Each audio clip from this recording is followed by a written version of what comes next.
A graça do Senhor Jesus esteja sobre todos vocês, meus irmãos. Amém. Louvamos ao Senhor, o nosso coração se alegra por esta alegria, esse privilégio de nos reunirmos para cultuar ao Senhor. E agora, de maneira especial, reservamos para o entendimento, a edificação da nossa fé, através da palavra do Senhor nesta noite. Convido então os irmãos a abrirem as suas Bíblias, por gentileza, no Evangelho de Lucas, que tanto lemos nesta noite na liturgia. Voltemos a ele novamente no capítulo 1, a partir do versículo 5 até o versículo 23. Lucas capítulo 1, versículos 5 ao 23. É o texto da nossa reflexão nesta noite.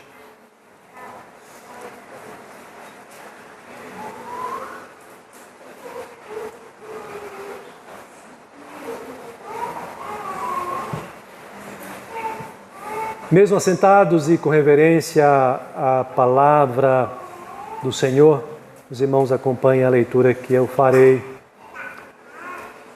Nos diz assim, esse texto lindo: nos dias de Herodes, rei da Judéia, houve um sacerdote chamado Zacarias, do turno de Abias. Sua mulher era das filhas de Arão e se chamava Isabel. Ambos eram justos diante de Deus, vivendo irrepreensivelmente em todos os preceitos e mandamentos do Senhor. E não tinham filhos, porque Isabel era estéril, e sendo eles avançados em dias. Ora, aconteceu que, estando ele diante de Deus,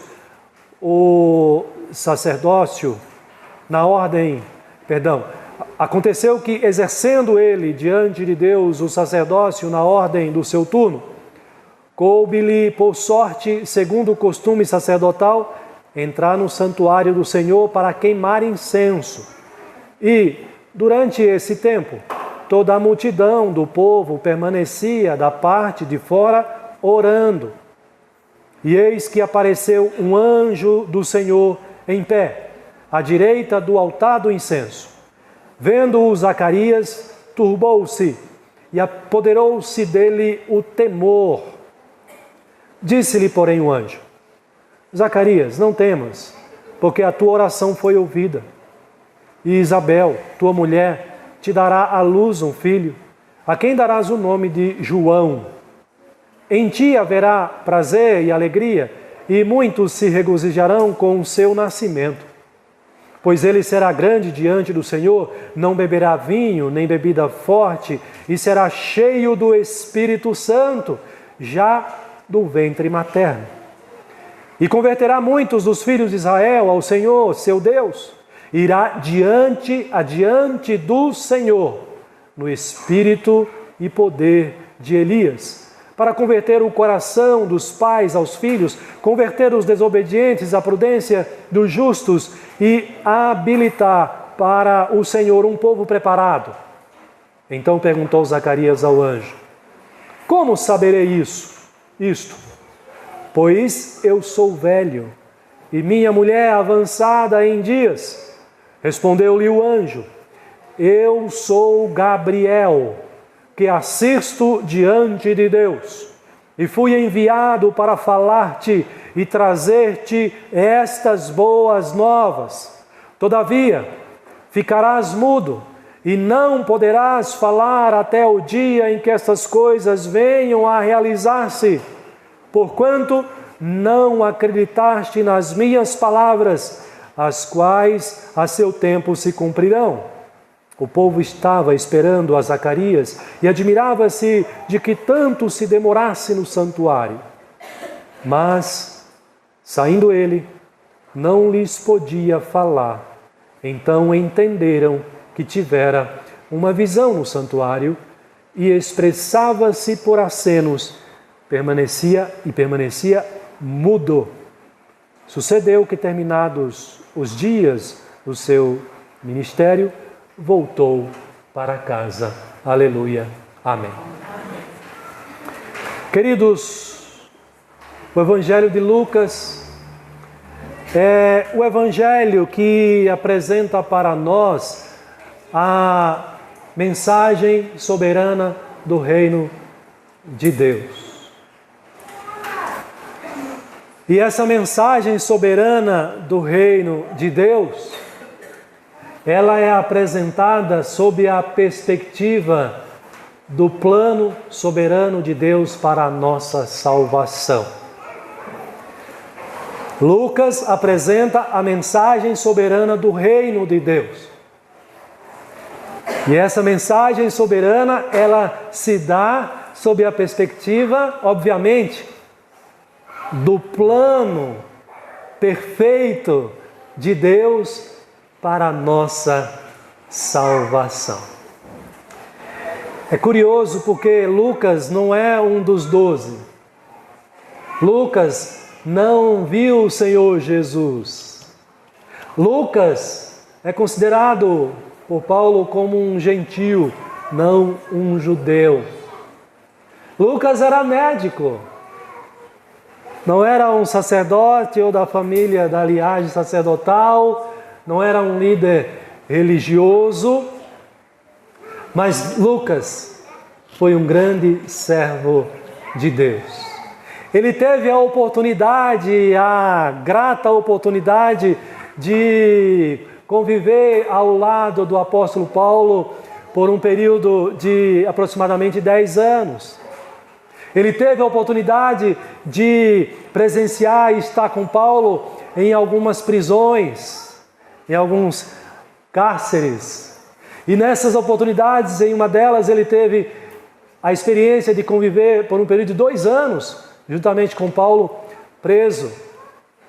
Então, nesse período e nessas experiências, apesar de não ser um dos apóstolos, apesar de não ser um judeu, apesar de não estar envolvido mais diretamente, ser um gentio, ele teve uma boa escola, uma excelente escola, onde ele teve a oportunidade de colher, fazer uma pesquisa profunda, uma pesquisa bem fundamentada. E apesar de já haver na época muitos levantamentos, muitas pesquisas, muito material a respeito dos últimos acontecimentos, como ele relata assim esse termo, se referindo desde a encarnação, o nascimento de Jesus até a sua morte e ressurreição, portanto, um período que cobre toda a vida e obra do nosso Senhor, embora já houvesse material farto, Lucas, ele traz um material sólido, material que vai ser útil para a igreja, que se constitui nesse Evangelho, o Evangelho segundo Lucas, que nos enriquece com tantas informações e com tantos detalhes preciosos. E aqui, irmãos, nós temos então a apresentação de Lucas dessa mensagem soberana do reino de Deus, onde ele traz sobre essa perspectiva do plano da nossa salvação da parte de Deus. Deus maravilhosamente, Deus graciosamente, Deus amorosa e misericordiosamente, Ele quis nos salvar. Ele quis salvar você. E eu pergunto para você, nesta noite, você já tem o prazer de desfrutar dessa alegria indizível e dessa convicção inquestionável no seu coração e na sua alma, da certeza da tua salvação, da salvação de Deus, dessa salvação maravilhosa que é trazida a nós por meio da sua fidelidade, do seu poder, do plano maravilhoso de Deus, a sua salvação. Você já tem essa alegria, você já desfruta dessa certeza, você já vive a realidade dessa salvação preparada por Deus no teu coração, na tua alma, pela fé no Senhor Jesus Cristo. Amém ou misericórdia? Amém. Aleluia! É disso que o Evangelho de Lucas, nesse ponto, ele quer tratar, e eu quero destacar com os irmãos. Eu quero dizer para você sobre esse tema da mensagem nesta noite, que Deus então ele cumpre perfeitamente o seu plano da nossa salvação. O plano da nossa salvação, Deus cumpre perfeitamente. E aqui é interessante, nesse relato que eu li para os irmãos, vocês acompanharam, onde Lucas apresenta para nós algumas adversidades. Mas essas adversidades ressaltam o poder e a fidelidade do Senhor. Então, meus irmãos, guarde na sua mente e no seu coração esse tema, para que você se regozije e você louve a Deus e você seja grata ao Senhor ou grato ao Senhor e adore a Deus, porque Ele se importou com você ainda na sua perdição e Ele enviou o seu Filho Jesus Cristo para que você fosse alcançado e salvo por Ele. Mas antes dele enviar o seu Filho Jesus Cristo, Ele preparou também, milagrosamente, o nascimento do seu servo, aquele que seria o arauto, aquele que viria anunciar, aquele que viria preparar o caminho do nosso Senhor, do nosso Salvador, que é João Batista, que é o foco desse texto, a narrativa desse texto de Lucas, trazendo para nós esse nascimento especial, esse nascimento milagroso, esse nascimento onde há a manifestação do poder de Deus por meio do Espírito Santo do Senhor. Deus fazendo tudo isso, movendo céus e terra, agindo poderosamente para resgatar você da perdição eterna, do sofrimento eterno, para dar a você e a mim a alegria, o privilégio, o prazer de vivermos não só na eternidade, não só após esta vida, mas desde já desfrutando da presença maravilhosa, da doce presença do Senhor já agora. Portanto, Deus cumpre perfeitamente o plano da sua salvação ou da nossa salvação. E em primeiro lugar, irmãos, eu digo para você com base no texto, que Deus cumpre perfeitamente o plano da nossa salvação, independente do contexto social e político. Deus não precisa de um contexto político e social favorável para que Ele cumpra o seu plano conforme a sua vontade. E por que eu digo isso? Porque está aí no texto. E observe que está aí no texto. Se está aí no texto, é para você e eu estarmos atentos. Lucas chama a nossa atenção para o poder de Deus, que Deus não depende de circunstâncias políticas, de um governo favorável a Ele ou ao seu plano de salvação para redimir perdidos, pecadores neste mundo aqui. Veja como o texto começa. Ele começa chamando a nossa atenção para um governador, para um homem que era governador da Judeia na época, Herodes. Esse Herodes aqui é o Herodes conhecido como o Grande, porque depois houve o seu filho também, recebeu esse título de Herodes. Mas o Herodes, o Grande, foi um governador cruel, maligno, diabólico. E apesar dessa circunstância, desse contexto difícil, Deus não é impedido de cumprir o seu plano, poderosa e milagrosamente. Olha o que diz o texto. Nos dias de Herodes, rei da Judeia, houve um sacerdote chamado Zacarias, do turno de Abias. Sua mulher era uma das filhas de Arão e se chamava Isabel. E olha o que o texto diz a respeito desse casal. Ambos eram justos diante de Deus, vivendo irrepreensivelmente em todos os preceitos e mandamentos do Senhor. Apesar de um governo tão hostil, tão cruel, Deus preserva, num contexto tão difícil como esse, um povo fiel. Deus preserva, num contexto tão difícil como esse, pessoas, servos, que o texto relata para nós como irrepreensíveis. Se de um lado você tem alguém que é cruel, maligno, que está a serviço do diabo, de Satanás, do outro, trazendo essa contraposição, esse destaque, para mostrar que nada impede Deus de agir, e Ele age poderosamente e perfeitamente, cumprindo a sua vontade. Lucas chama a nossa atenção para a realidade da igreja, do povo de Deus, que mesmo vivendo em circunstâncias sob um governo tão difícil, é um povo que é fiel, que é justo e que é agradável ao Senhor nosso Deus. Um pouco mais a respeito desse homem, desse governo ou desse governador, Herodes o Grande. Herodes o Grande é conhecido na história como um homem capaz. Ele foi capaz de conquistar e ampliar o seu próprio governo. A ele foi delegado, dado, nomeado como rei da Judéia, mas ele teve que, com a sua espada, conquistar o seu reino ali. Foi dado a ele um exército, e ele, com esse exército, ele foi conquistando, firmando o seu governo e ampliando sobre toda a Palestina, mas a troco da força, da violência, da truculência, do sangue. Porque ele era capaz, mas também ele era, como eu já disse, um governo astuto e cruel. É assim que ele ficou conhecido na história e nas páginas também da própria Escritura Sagrada.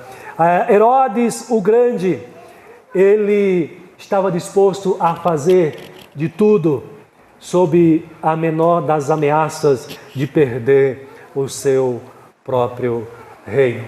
Ameaça de perder o seu próprio trono. Foi este homem cruel que, diante da ameaça de perder o seu trono, quando chegou a boa nova do nascimento de Jesus Cristo, ele, sob essa ameaça, toma a decisão e dá a ordem de matar toda a criança do sexo masculino em toda a sua região. De maneira fria, cruel, porque se sentiu ameaçado diante da boa nova, do nascimento de Jesus Cristo, o Filho de Deus, aquele que viria para reinar, mas não o reinado humano, mas o reinado eterno do próprio Deus. Ele então manda sacrificar todas as crianças da sua época por conta da sua ameaça de perder o reino de Deus. Por que isso é importante? Porque Lucas começa o seu evangelho chamando a nossa atenção para a realidade de um governo tão árido, de um governo tão hostil, aos cristãos que seguiam agora o Senhor, que agora viam cumprida a promessa do Messias. E os próprios israelitas tinham sim essa esperança de que Jesus iria governar sobre Israel, sentar-se no trono. Mas ele não veio para o governo humano, ele veio para o governo eterno do próprio Deus. E ele reina hoje sobre a nossa vida e sobre toda essa realidade criada pelo próprio Deus, o nosso Senhor, o nosso Salvador. Sob essa circunstância difícil, Deus executa o seu plano e a sua vontade, e ele não depende do favor dos homens, ele não depende do favor dos governantes para que o seu plano, o plano da nossa salvação, seja concretizado, seja cumprido. Porque Deus, ele cumpre perfeitamente o plano da sua salvação, independentemente do contexto social, político, seja favorável ou não a ele, porque esse Deus apresentado por Lucas é o Deus que é soberano. Em segundo lugar, meus irmãos, Deus cumpre perfeitamente o plano da nossa salvação, porque Deus não depende do vigor físico dos homens. Deus não depende da nossa carne, assim como Ele não depende do governo humano. Deus não depende do vigor da carne para cumprir o seu plano, para cumprir a sua própria vontade. O versículo 7 nos diz que esse casal não tinha filhos. Observe no versículo 7. Porque Isabel era estéril. É a informação que é trazida por Lucas aqui, depois de fazer os seus levantamentos, a sua pesquisa, ele chega a essa conclusão de que esse casal não tem filhos por conta dessa condição biológica da esposa de Zacarias. Ela era estéril. A gente já sabe que a condição estéril de uma mulher, especialmente no contexto judaico aqui, era uma condição muito difícil para a mulher que era estéril. Era humilhante para a mulher que era estéril. E muitos entendiam, até no contexto judaico, cristão, que o fato da mulher ser estéril era o fato dela não ter sobre aquela casa a bênção do Senhor. Porque, afinal de contas, a bênção do Senhor se manifestava também na geração de filhos, num lar e numa família grande. Então, se a mulher é estéril, ela é seca. Ela não gera, ela não produz. Lembra-se de Ana, o sofrimento que pesava sobre ela. Lembra-se de Raquel, enquanto não deu à luz também, pelo poder de Deus.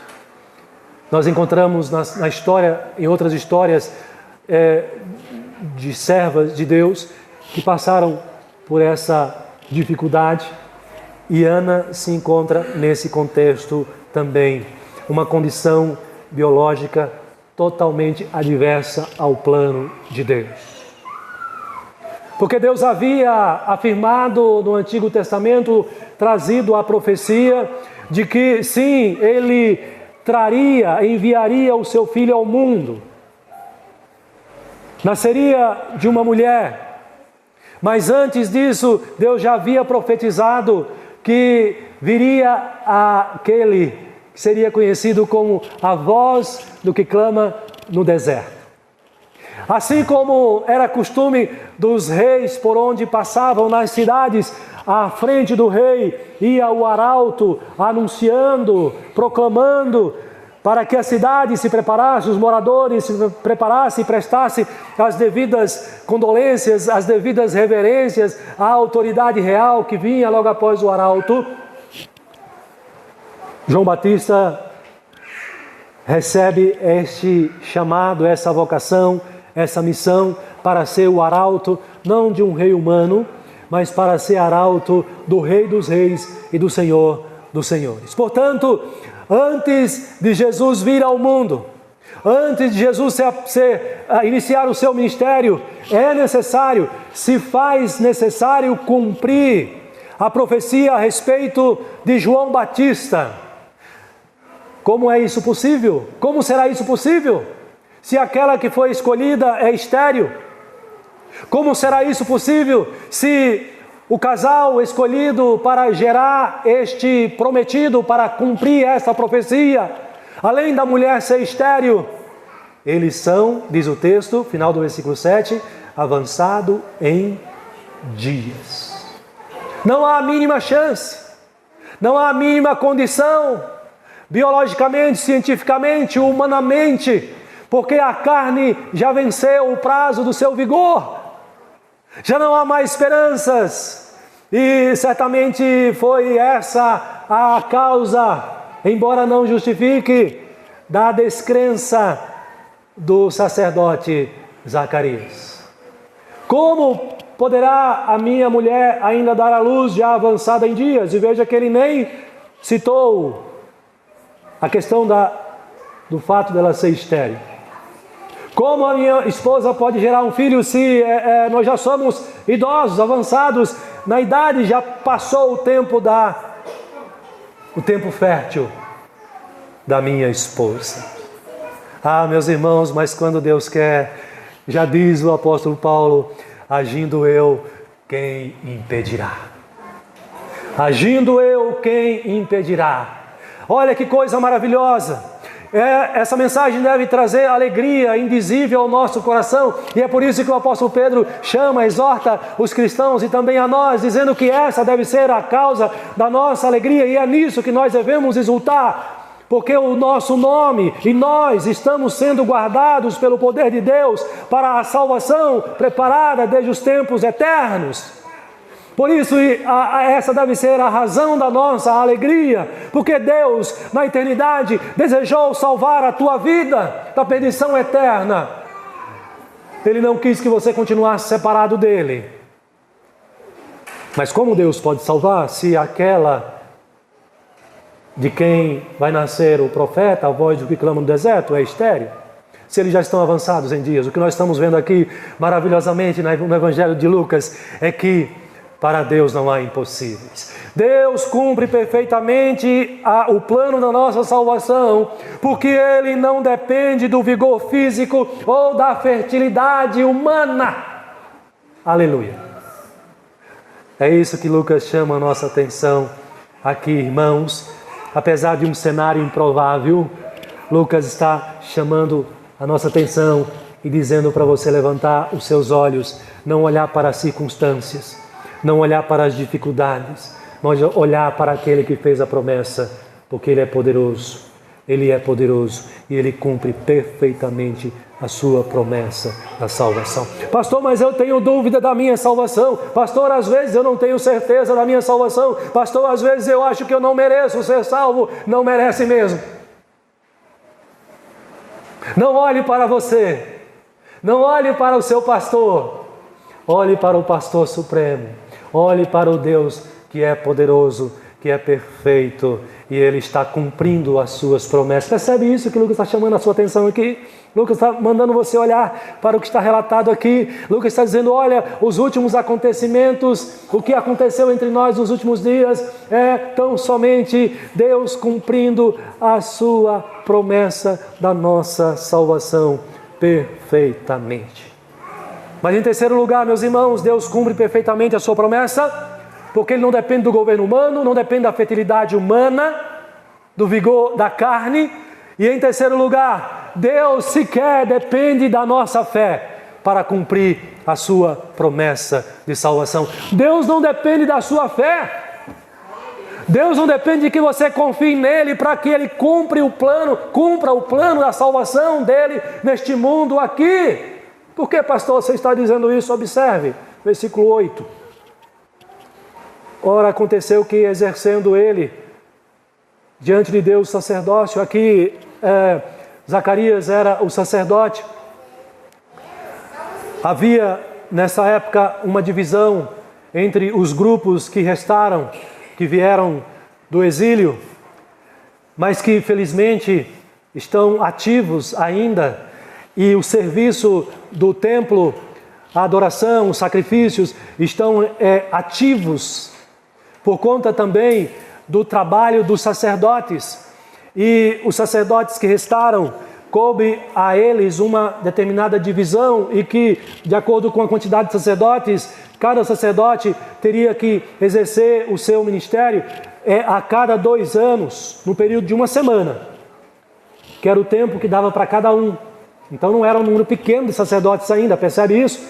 Tinha um número grande ainda de sacerdotes, porque se tinha um espaço, ele vinha, cumpriu 2 anos, ele vem e fica no período de 1 semana para cumprir os serviços ali sacerdotais no templo, e ele só volta 2 anos depois. Isso mostra que o templo está em plena atividade, e essa foi a vez que coube agora a esse sacerdote, Zacarias. E o texto vai dizer para nós, a partir do versículo 8, que ele entra no templo, ele vai exercer ali os compromissos referente ao sacerdócio, e de um determinado momento, ele com os seus auxiliares são surpreendidos pela presença angelical, a presença de um anjo.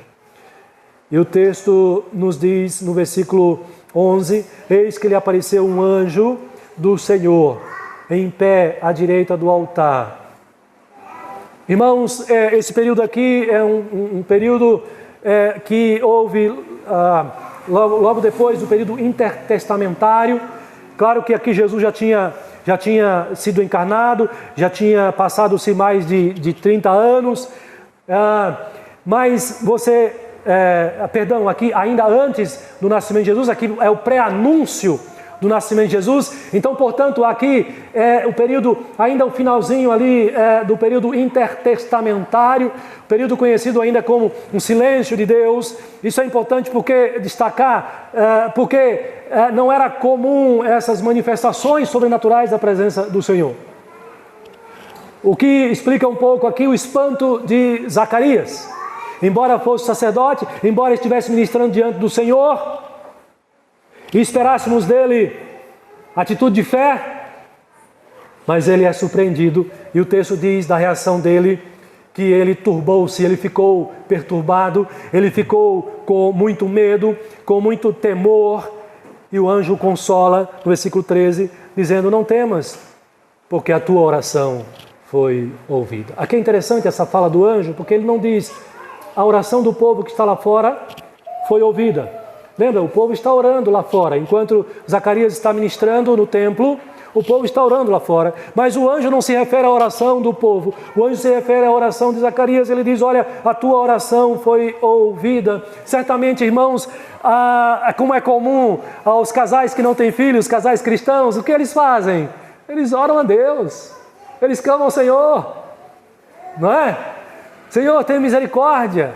Dá-nos essa graça, esse privilégio, essa alegria. E sem dúvida nenhuma, era o que Isabel e Zacarias faziam diante do Senhor. E o anjo agora diz: Zacarias, a tua oração foi ouvida. Aí na sequência ele diz: a tua mulher dará à luz um filho, a quem darás o nome de João. E aí ele vai dizer que este menino, ele vai de fato cumprir a profecia de Isaías. Através dele, muitos serão convertidos, e muitos se chegarão ao Senhor. Ele será grande diante do Senhor, diz o versículo 15, e uma boa nova extraordinária. O anjo diz que esse menino será cheio do Espírito Santo, ainda no ventre materno. E mais tarde isso é confirmado com a visita de Maria, que também está grávida, visitando a sua parenta Isabel, que já está lá por mais do 6º mês. E quando Maria entra na casa de Isabel, João Batista no ventre da sua mãe tem uma reação anormal, e Isabel fica cheia, tomada do Espírito Santo. Obviamente ele está no ventre de Isabel e não tinha...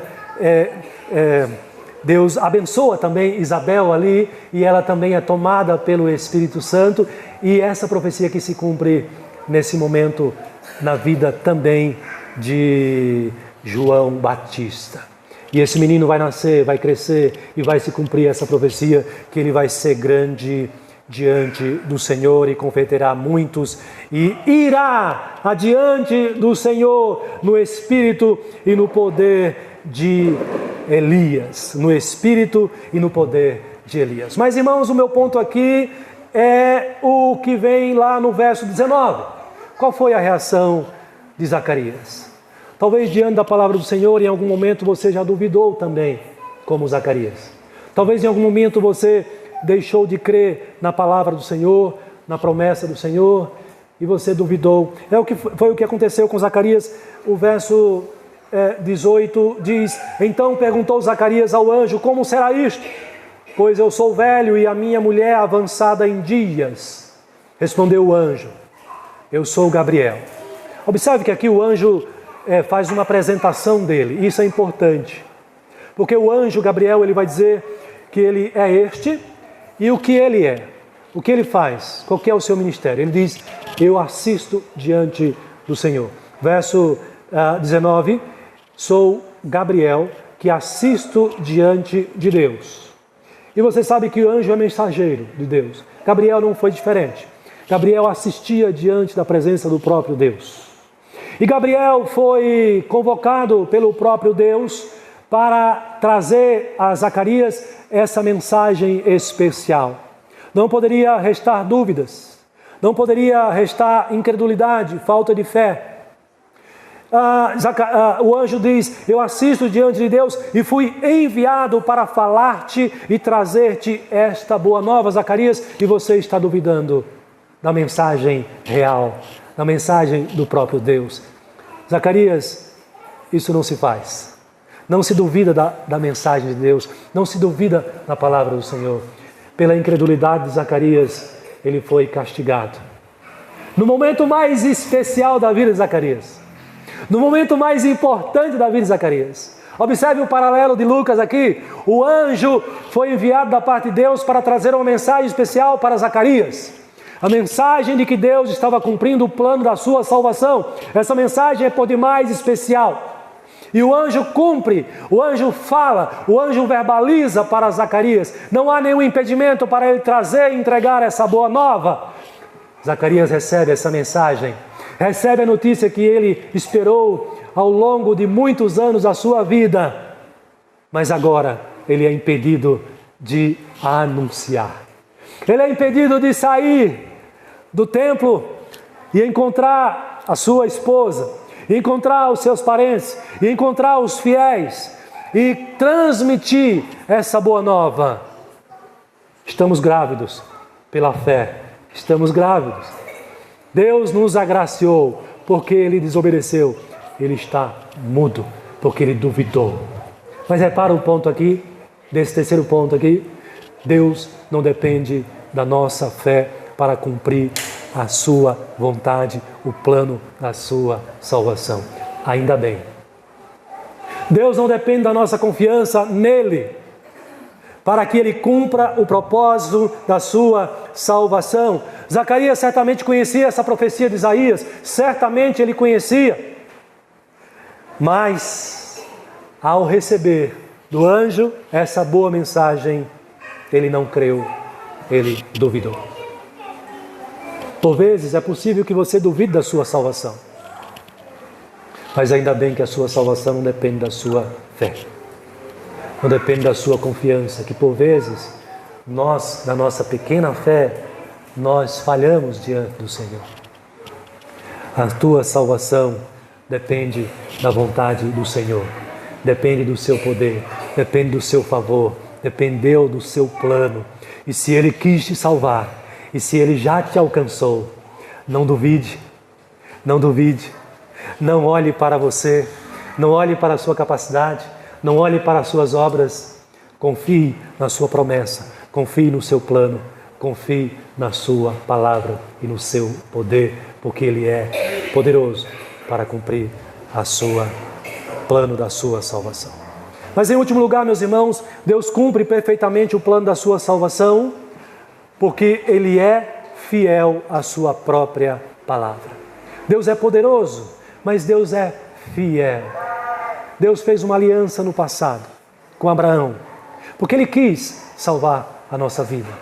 E Deus cumpre a sua palavra em cada etapa, em cada propósito.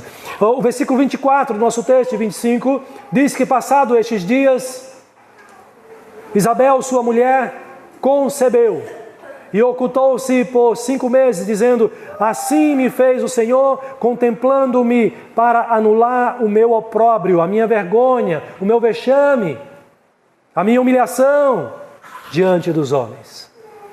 Certamente Isabel foi muito agraciada, foi muito favorecida, foi muito abençoada, e ela se sentiu assim, muito abençoada. E que mulher em tais circunstâncias, que esposa em tais circunstâncias, sendo estéril, sendo avançada em idade, desejando ter um filho, em tais circunstâncias não se sentiria grandemente abençoada, ricamente abençoada. É por isso que Isabel exclama: assim me fez o Senhor, contemplando-me para anular o meu opróbrio diante dos homens. Mas, irmãos queridos, ainda que Isabel se sentisse ou tenha se sentido assim, muito privilegiada pelo nascimento ou a gestação do seu filho, e na sequência o nascimento de João Batista como o seu filho, o propósito de Deus está além da alegria de Isabel. O propósito de Deus em milagrosamente permitir que Isabel engravidasse, é porque Ele é fiel. O propósito de Deus em promover, em conceber uma gestação milagrosa, idade avançada, mulher estéril, só por milagre de Deus. E por que Deus fez isso? Para encher o coração de Isabel de alegria? Não foi a motivação principal. Certamente ela foi abençoada e certamente ela se alegrou bastante. Mas Deus fez isso para cumprir a sua promessa. Deus fez este milagre no nascimento de João Batista para cumprir o seu plano de salvação de pecadores como eu e você, porque Deus é fiel. E o próprio Lucas vai reconhecer que Isabel se tornou grávida exatamente pela fidelidade de Deus, porque ele vai registrar no capítulo 3 que o nascimento de João Batista é exatamente o cumprimento da profecia de João Batista. Você pode acompanhar na sua Bíblia aí o capítulo 3 de Lucas. No versículo 3, Lucas vai dizer, já depois de nascido João Batista, Lucas vai dizer, ele percorreu toda a vizinhança do Jordão, pregando o batismo de arrependimento para a remissão de pecados. E aí ele diz, por que João fez isso? Por que João fazia isso? Conforme está escrito no livro das promessas do profeta Isaías. E o que está escrito no livro das palavras do profeta Isaías? Voz do que clama no deserto, preparai o caminho do Senhor, endireitai as suas veredas, todo vale será aterrado, e nivelados todos os montes e outeiros, os caminhos tortuosos serão retificados, e os escabrosos aplanados, e toda a carne verá a salvação de Deus. A salvação de Deus. Deus cumpre a promessa de salvação, porque o nosso Deus, além de ser o Deus Todo-Poderoso, Ele é o Deus fiel. Deus cumpre a promessa de salvação poderosamente, milagrosamente, mas Ele cumpre para fazer cumprir a sua palavra. Deus não volta atrás na sua palavra. Esse Deus é o Deus confiável. Se a sua vida está entregue nas mãos de Deus, a sua vida está segura. Se você confia na palavra do Senhor, a sua vida está em segurança. Se você conduz a sua vida pela palavra do Senhor, se você é um crente fiel, se você é um crente obediente, se você procura guiar a sua vida confiando na palavra do Senhor e você se esforça a cada dia para cumprir a Bíblia Sagrada na tua vida, a sua vida está em segurança e está sendo abençoada, porque o nosso Deus, Ele é fiel. Sabe o que diz o profeta Jeremias a respeito da palavra desse Deus? O profeta Jeremias tem uma informação, uma revelação que é muito interessante. Ele vai dizer assim, lá em Jeremias capítulo 1, veio ainda a palavra do Senhor dizendo, que vês, Jeremias? Ele respondeu, ele disse, respondi, vejo uma vara de amendoeira. E o que significa isso? Diz o versículo 12, disse-me o Senhor, vistes bem, porque, diz Deus, eu velo sobre a minha palavra para a cumprir. O que você está aprendendo aqui nesta noite? Pastor, o que eu aprendi aqui nesta noite? Você aprendeu, ou está relembrando, se você já sabe, que Deus cumpre perfeitamente o plano da nossa salvação. Em primeiro lugar, porque Deus não depende do governo humano. Ele não precisa que seja favorável a Ele, ou que seja um governo adverso. Deus não depende do governo humano. Deus não depende da nossa carne, do vigor físico. Deus não depende da nossa fé. Deus cumpre perfeitamente o plano da nossa salvação, porque além dele ser poderoso, nada o barra, ele é fiel. Irmãos, que palavra maravilhosa, traz consolo e conforto ao nosso coração. E eu iniciei esse sermão perguntando para você, tem certeza da tua salvação? Às vezes quando a gente pergunta isso para algumas pessoas para dar a resposta, ela busca recurso nelas mesmas.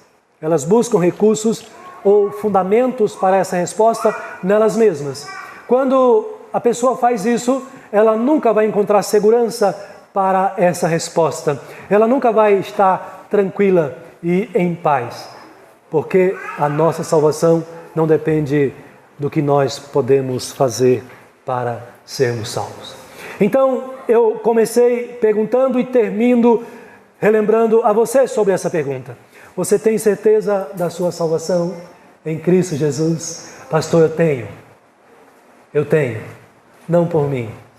Eu tenho porque esse Deus, Ele é perfeito, é poderoso e é fiel.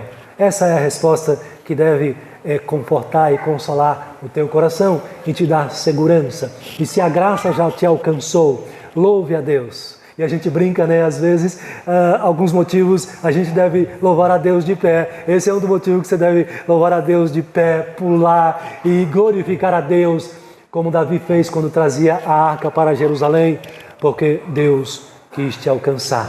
Ainda que eu e você não merecesse a sua salvação, Deus nos alcançou por meio do nascimento do seu Filho Jesus.